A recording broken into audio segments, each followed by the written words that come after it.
Okay, so now we're ready for problem number 8 of our Common Assessment Review. And I'm going to start by reading the problem. And the problem states, in the physics class, James and Mary were trying to determine the speed of a Hot Wheel car going down a 10-foot ramp. They determined that the time the car took to travel down the ramp was 3 and 2/10 of a second. They used the formula R is equal D divided by T to determine the calculations where distance, D, was in feet and time, T, was measured in seconds. What was the constant rate of change that the car traveled in feet per second to the nearest hundredths? So then I'm going to start by annotating the problem. I've already read it. And the first thing I'm going to do is I'm going to circle all my numbers.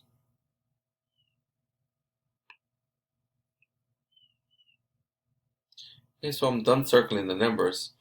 I'm going to underline the question. And the question is, what was the constant rate of change that the car traveled in feet per second to the nearest hundredths? So that's done. And then I'm going to box in all my keywords.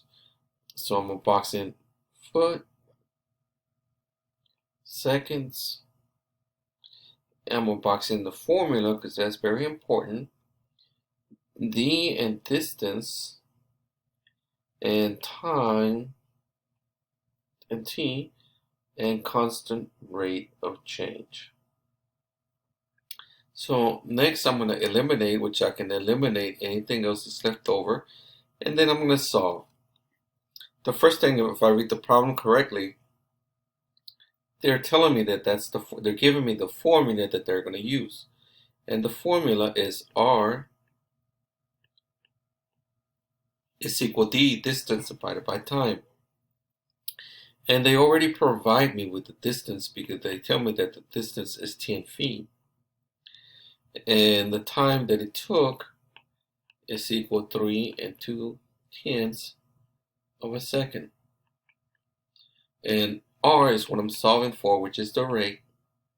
So I know the values for D and I know the values for T. So I'm going to go ahead and substitute those values in place of the variables, which would be 10 divided by 3 and 2/10.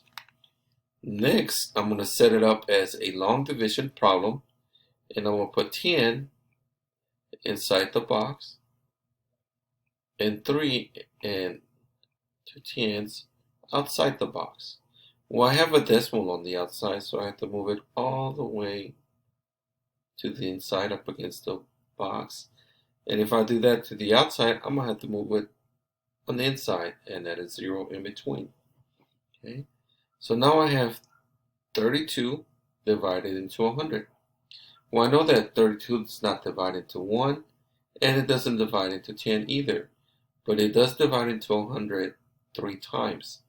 And 3 times 32 gives me 96.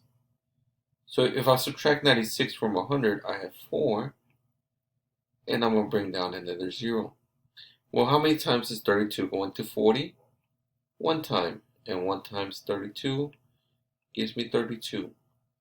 40 minus 32 is 8, and I'm going to bring down another 0. How many times does 32 go into 80? Let's see, 2 times, and that'll be 64. That gives me 6 and 1. Now I'm bringing down another 0. And how many times does 32 go into 160? 5 times. And 5 times 32 would be 160, which is 0. So then my answer, it would be 3 and 125 thousandths. But remember, it wants us to round it off to the nearest hundredths. So if I round that off to the nearest hundredths, I look at my hundredths place, and to the right of it is 5. So therefore, I ended up rounding up. And there is my answer, which will be C. Okay.